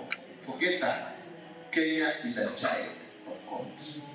Kenya is not like Uganda. Kenya is not like Tanzania. Kenya is not like America. There are only two nations who are children of God: Israel and Kenya. And that is why we have a close bondage between Israel. We are higher brothers to the Israel. We are better looked at brothers. We are senior brothers to the Israel. The Israel, it is we Kenyans that will rescue Israel. Right now they are passing a law that Jesus' name will not be mentioned in Israel. It is we who are from Kenya that go to rescue him. They tried to settle here in Kenya. This building was part of their settlement plan. But this building we are in 1929, they started the plan to go back, and they thought Kenya is where they are coming back. But God refused them. Because in Israel, it is only one tribe remaining that is true Jew. The rest are fake. They are not true Jew. They are not true Wayahudi. So they wanted to settle here. And they marked Eldoret, Kitare, that is where they had been marked that they are going to come and settle. Therefore, Israel today, ile mnasikianga ingekuwa hapa Kitare, coming back tomorrow. That is where they had been marked. And that is why they built this house, this one and that one, and also the KPCU. All these lands were occupied by the Jew for the purposes of the future role that was to happen. Little did they know they were building a sanctuary for the revival of the gospel of Jesus Christ. The Ark of the Covenant, if you read your Bible very well, it was taken through Ethiopia, for those who understand the Bible, and then it was taken down into a higher mountain beyond the rivers of Ethiopia. Then that is where it is kept. And I know where it is because I have seen it with my naked eyes. Therefore, that is a topic for another day. Let's talk about Gabriel. So, in the book of Luke, Luke 1, verse number 30, and the angel said to her, "Do not be afraid, Mary, for you have found favor with God." Verse number 31, and behold, you will conceive in your womb and bear a son. That is a message from who? Gabriel. Gabriel is a messenger. He tells the message. And the roles of Gabriel, he brings positive change in your life. Hallelujah. His role is to bring that positive change in your life. Number two, he brings growth. When you have the positive change and the growth in your life, it is because angel Gabriel is operating in you. He can't be operating in you. If the growth, maisha yako imekwama, biashara yako imekwama, kazi yako imekwama, tafuta Gabriel. Just try to get the information. And number three, he brings transformation in our lives. The transformation we had from we came to Jericho, we came to City Stadium, now we are here, and we are still going somewhere else. That transformative changes in your life. You used to walk, now you are driving. You used to be a small girl, now you are a woman. You used to be this. That transformation is characterized and is the responsibility of Gabriel. And number four, which is last, he gives guidance. He gives guidance. Whatever you go, wherever you go, and whatever you are supposed to about to do, it is being guided. How does he give guidance? He gives guidance through prophetic messages. And number two, through dreams. And number three, he gives guidance through visions and man to man. I repeat again that he gives guidance through prophetic messages. And number 2, he gives guidance through dreams. And number 3, he gives guidance through visions. And number 4, he gives guidance through man to man. Bwana Yesu asifiwe sana. So I won't touch on the prayer. Please share. Because this is what I will be discussing on Sunday. I just going kupitia juu kidogo kidogo. So twende number Angel what? Yeah? We are Angel 4. First Angel? Angel number 2? Angel number 3? Angel number 4? Angel number 4, Ariel, A-R-I-E-L, Ariel. Bwana asifiwe sana. Let's go to the book of Isaiah, chapter number 29, verse 1, verse 2, and verse 7. Ariel means the lion of God. Ariel means what? The lion. That zeal, that capacity to fight, that capacity to destroy, that capacity to win, that capacity to be a strong man, that nobody can stop you, nobody can challenge you. Isaiah 29, verse number 1, and also verse number 2, and also verse number 7. The roles, and this means Ariel, means lions of God, the lion of God. That is the capacity. It is in reference to Jerusalem. Therefore, roles of Ariel. I'll give you the card. He helps those working in environmental fields and ecological ones. There are people who say, my passion is environment. My passion is doing the ecological works. Unakuta mtu anapenda mambo ya mazingira. They operate with this angel. He gives guidance in supporting animals and those in natural world. More especially, wale unakuta ni veterinary, walisomea veterinary. They operate under this angel. They will find this supporting animals. They will have animals. Unakuta tu anapenda tu wanyama. He helps to make wise, sustainable choices for yourself, and he helps in the story, strength, and the energy. He helps to make wise, sustainable choices. Those who make sustainable and wise choices that they don't regret much later, they operate within this angel anaitwa Ariel. He also helps in restoring strength, energy, and also being able to handle many things that happen in your life. The way forward towards, he helps you get a job, start a business, or to simply remember you deserve, or maybe help in financial abundance. He helps you kupata kazi na to start businesses, and to simply remind or to make you remember to serve in maybe financial needs and all manner of things. He's the one that caters for your things that happen. Ile tunaonaka to logical things, finance, your status, ka business, to job, kwenda kutafuta job. He's the one that will direct you and who will command you. Those people who give the employment, to give you an employment. Hallelujah. His color is pink.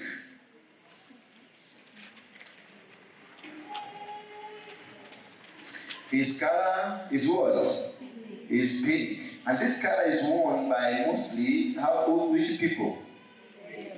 The ladies. That is why unakuta memory ya ladies iko juu sana, kwa sababu they have that magnetic memory. Mwanamke ulifanyia kama kosa 12 years ago, lakini wakati mtakosana ndio mtajua memory ako nayo. Memory ako nayo. Bwana Yesu asifiwe sana. Therefore, he helps you to expand your financial status and also helps you to open to receive the prosperity and the money from both expected and the unexpected. He's the one that gives you, commands people from all over the world to send you somebody, to send you some help. Unakuta mtu mlisoma na yeye amekaa amekufikiria tu, anasema nilikufikiria nikashindwa, nikaanza kufeel kama hauko sawa. Nasikia tu kitu kinakwambia nikupatie 100,000. It is not kitu, huyo malaika ndio ana command. Bwana Yesu asifiwe sana.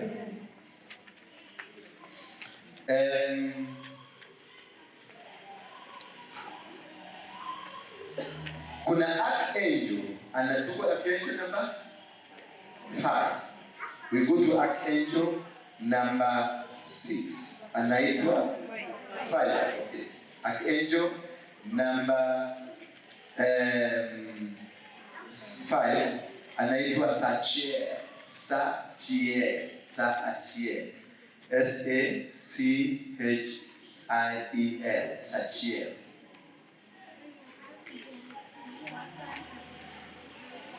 He represents opulence. Opulence. Watu kama walienda Jawado hakusoma, you need to understand this language. He represents opulence. What is opulence? Yeah? For those who went to school, opulence, you were in the message in the novel. Opulence meaning?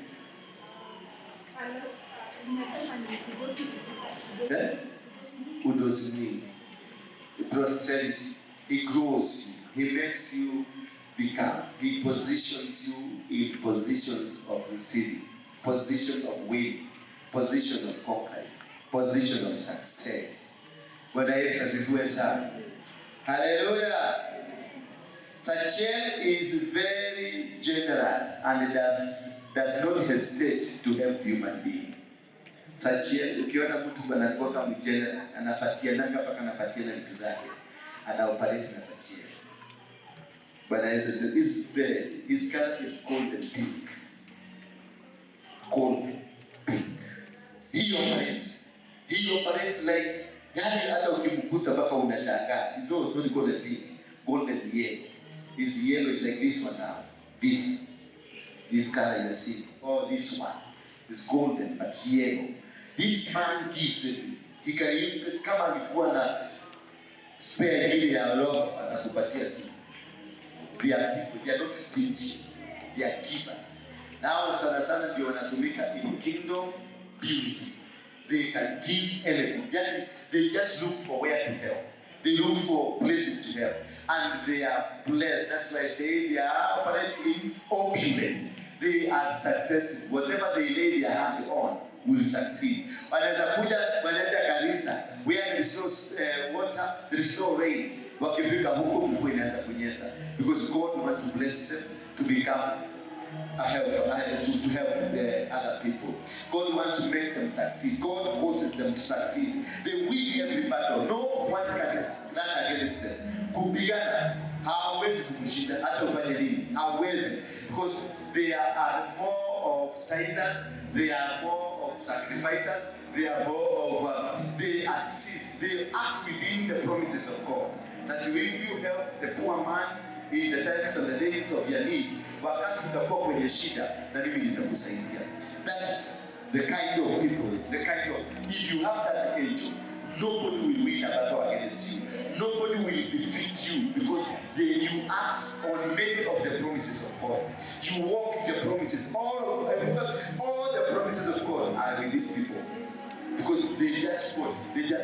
Kama wakati Joshua, because Joshua was one of them. Wakati alianza, God told him that I will never forsake you, I will be with you. I said, be strong and courageous. Did I not tell you that be strong and courageous? Did I not tell you? He kept reminding. Because God insists on them. He walks with them and he does with them. Anything akifanya, wanakuwa pamoja. Bwana Yesu asifiwe sana. Na mtu kama hiyo hata ukisema anakuwa wana, ukimwangalia unaona nikimtukia wana, lakini unaona tukinaendelea vizuri. Je, wana tunashindwa hata huyu Mungu alimpatia pesa.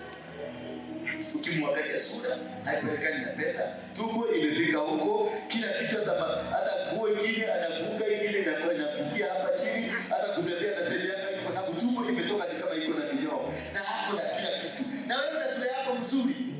kuteseka. Na operate na hiyo angel. Na they give us. Hata ukikuja umkoni shilingi 200, atakuangalia tu na atakupatia wewe. Na unaenda utapata umaskini mkubwa. By the time urudi huko, unashika sasa huko ndio unaenda huko ile. Sasa hiyo utakimiki unataka 2,000 tu na yeye tu yako nayo. Bwana Yesu asifiwe sana. So this is a very dangerous man to joke around with. They are givers. They don't stop. They can do anything to help you. They can start with you and they operate blessed life. Blessed. Na hawa sana sana ukiangalia watoto wao wakienda nchi yoyote bila kwenda kuvuka. Ele country anaenda. Unakuta mbravo inavuka. Anaenda Uganda, anakutana na kimutu wakiwa kwa baba anakunywa nasikia kinamwambia maeneo unajua Museveni mfenzi spend calls me directly is my friend. And then you can have nasikia Museveni amepiga simu kinakwambia this one is my friend Museveni. Na unaenda Museveni anakuta where do you come from? Anamwambia I'm going to Kenya. What are you doing here? No job, I'm just can you give him something to do? Give him a business. Just from the blue. Ndio unapata business. Na unatajirika. Unatoka hapo unaenda Cameroon, unapata kazi. Unatoka hapo unaenda America. Things will just be working for you. The door, this angel is very strong. He opens for you because you are a giver. But if you are stingy, ujue these angels hawajaanza kutembea na wewe. Sijakutana na angel wa stingy. If you know ukitoa shilingi yako moja unaenda ukiombea. Baba, unajua hiyo shilingi nimetoa. Hiyo 500 nimetoa baba, unaelewa tu ile kazi nafanyaka ya uchuku baba. Kumbuka baba. You are stingy. You are mean and stingy. There's nothing will happen to you. Blessings, no. Utakuwa ukifanya kazi kama punda. Kazi kama nini? Punda. You'll be working like a donkey. Day out, day in. Without blessing. Na hiyo pesa yako utakuwa ukihesabu mwaka mzima nimetengeneza 1,800 with nothing to show. Bwana Yesu asifiwe sana. Hello. So as we have left, represents opulence. He represents also majesty wealth, and he also represents physical well-being, prestige, and money. Physical well-being, prestige, and money. Sasa jiangalie, ujiulize. Do I belong to this class? Ama bibi ni mwabadi tu. Nisika. Hallelujah. Bwana Yesu says, these are powerful angels. You need to be invoking. Sachiel is a very generous and does not hesitate to help human beings. He dispenses money and wealth without stagnation by overcoming financial trials and the hindrances. He fights stagnations by overcoming financial trials. He dispenses money and wealth without stagnations. Na yeye anaachilia mtajiri. Huyo mzee anaitwa Sachiel, Sachiel ni jema ni wagoli mali. Sachiel, he dispenses money. He makes you rich. He makes you contacts. He makes you move. Yani kakitu tu mkishikilia mnaenda kuuza kashamba kadogo. Kashamba hakajawani wamejaribu kuuza 20 years. Ukikajana kwa hiyo shamba unapatiwa. Unaikakata within 10 days unakuta umetengeneza 100 million. Watu wanasemanga hii mudo hiyo ego ebe yako. Hiyo ndio hapo njia wa Kikuyu. Hawaamini Mungu anakuwa na pesa. Sasa kai naacha kai kwa nyumba. Hiyo ile pesa yako. Kikuyu ni mabaya. Usitake Kikuyu hasa kukutabiria wakati unaweza kuwa na vitu. Wewe kama na ujifiche enda ujifiche kwa watu na huko. Atakuita anaanzia na Mungu amalizie na ugwa na shetani. Hallelujah. Yes, angel, next angel please. Number 6. And I will yell. Angel say Ariel, I will yell. I say, yeah? I will yell. Auriel. A-U-R-I. That is the angel you mistakenly referred to mostly. Auriel is wisdomatic angel. Is the one that gives you wisdom.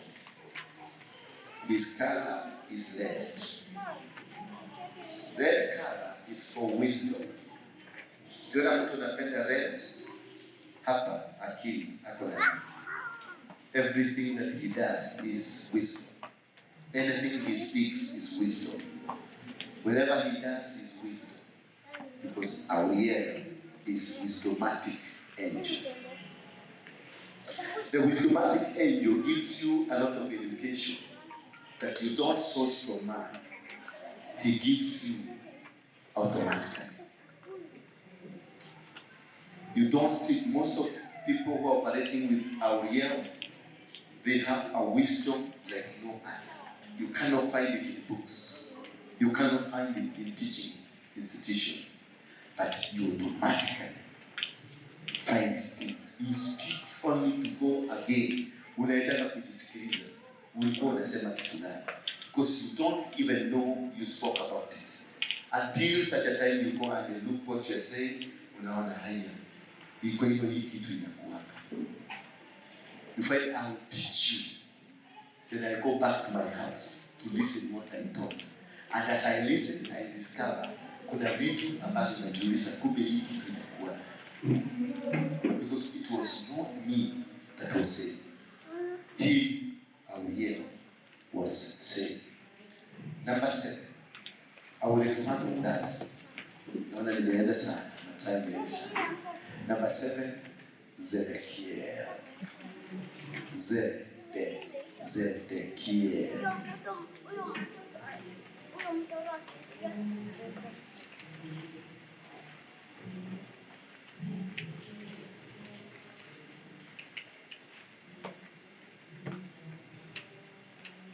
Are you there?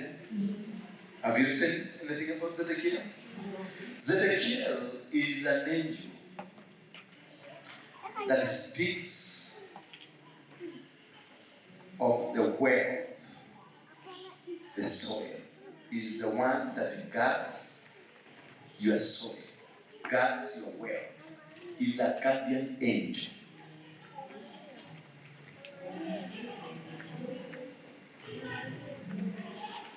His color is yellow. His color is yellow.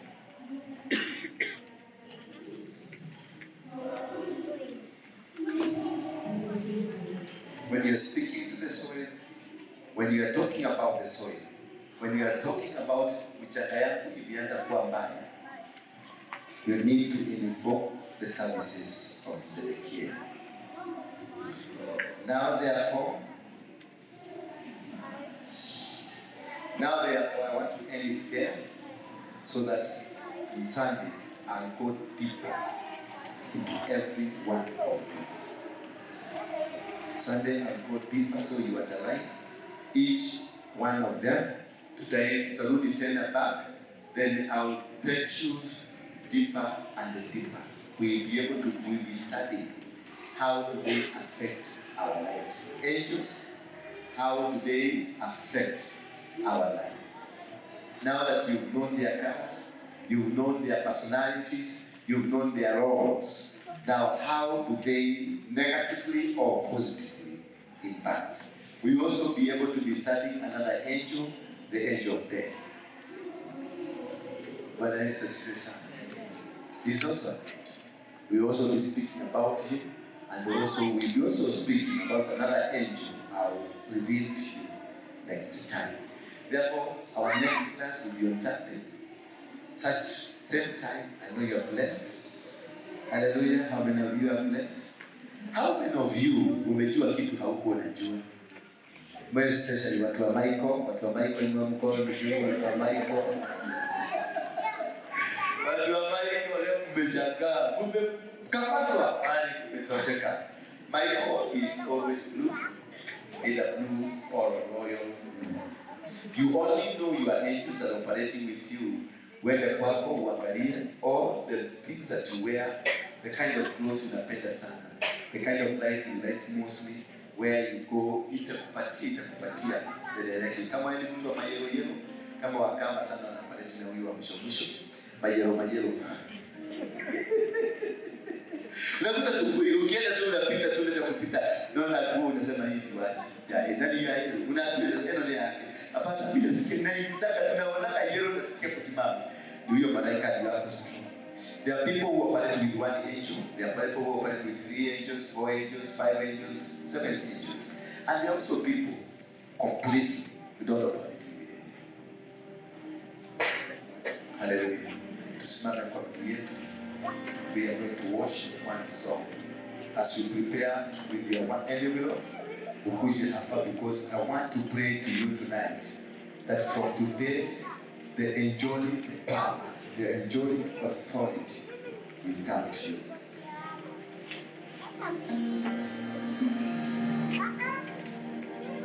Kutoka leo, malaika watakutembelea nguzo mbalimbali na utasikia maneno mazuri kutoka kwa malaika.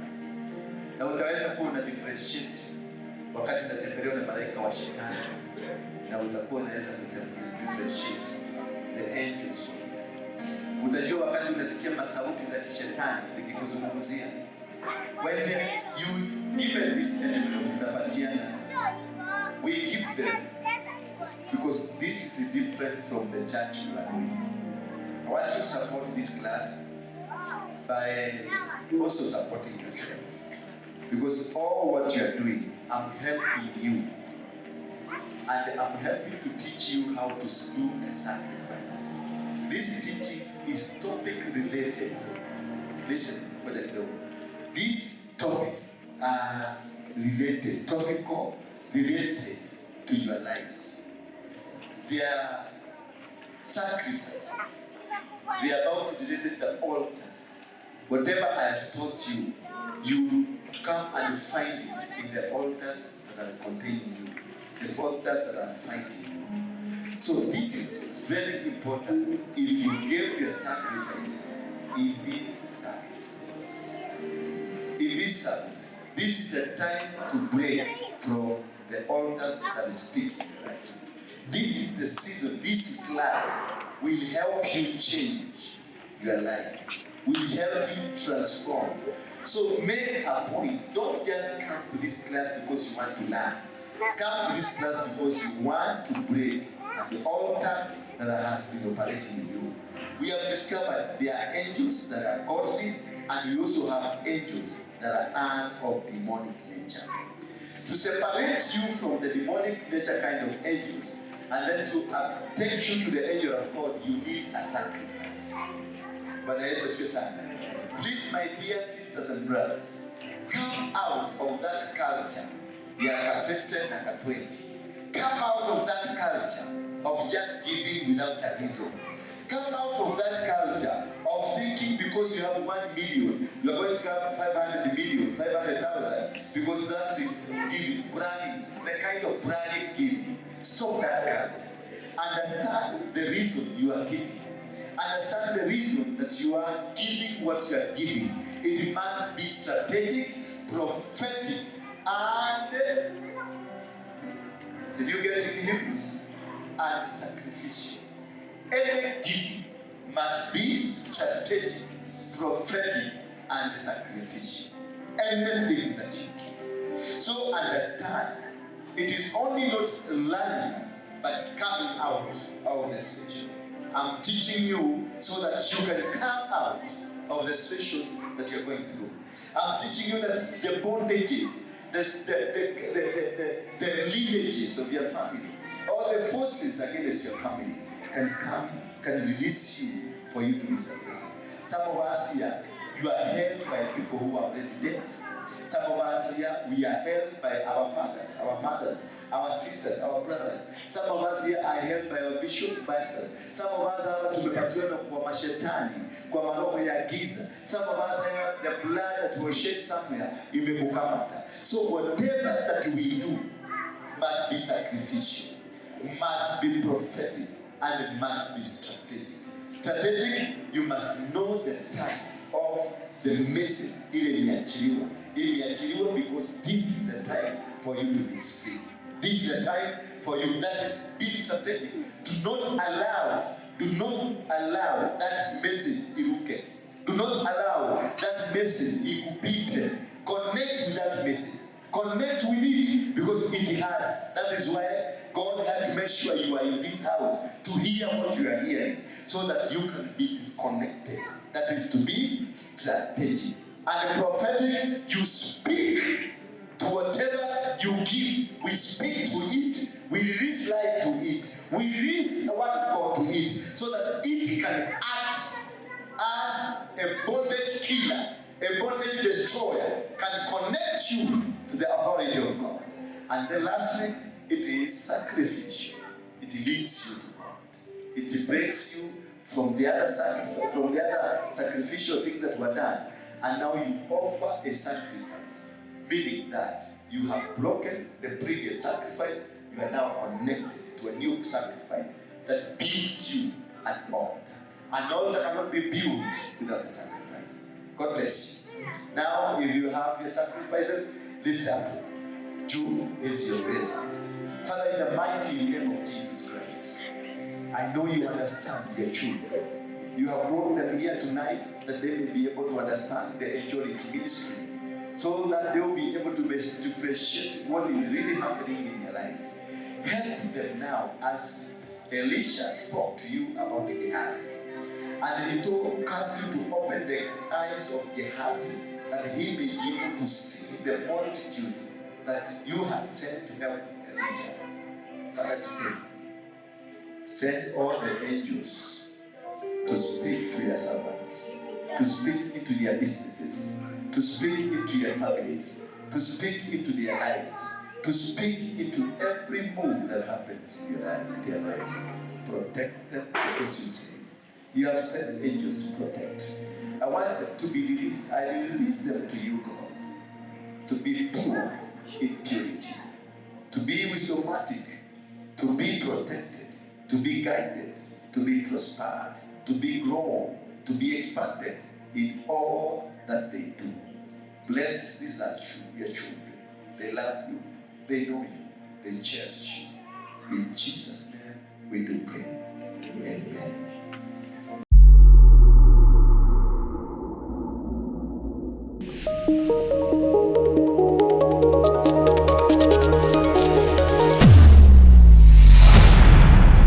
Bethel Clouds TV, empowering lives.